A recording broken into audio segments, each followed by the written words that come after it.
Barack Obama has reassured Americans that his policies will lift the U.S. out of economic recession. Domestic issues dominated a nationally televised news conference on Tuesday.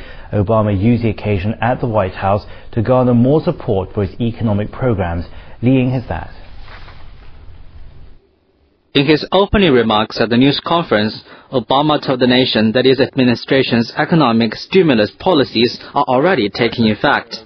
He said jobs are being created because of massive government investment, and the U.S. is beginning to see signs of increasing sales and stabilizing housing prices for the first time in a long time. The most critical part of our strategy is to ensure that we do not return to an economic cycle of bubble and bust in this country. We know that an economy built on reckless speculation, inflated home prices, and maxed out credit cards does not create lasting wealth. Obama said his administration was addressing the economic crisis on all fronts. The latest efforts were announced earlier this week. On Monday, the Obama administration released details of a plan to thaw the nation's credit freeze by buying up toxic assets from banks.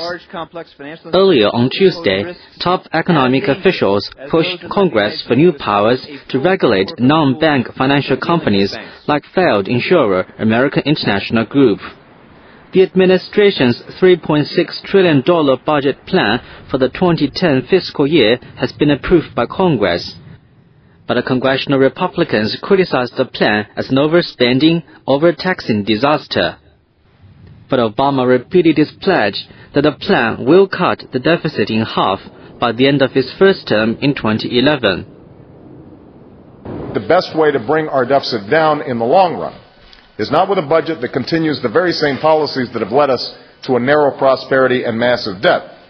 It's with a budget that leads to broad economic growth, by moving from an era of borrow and spend to one where we save and invest. This budget is inseparable from this recovery, because it is what lays the foundation for a secure and lasting prosperity.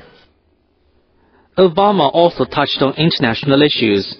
On the Middle East peace process, he said even if a hardline government takes shape in Israel, there is still hope for peace. Obama said his choice of George Mitchell as Middle East envoy was a signal that the U.S. government is serious about trying to move the parties toward that goal.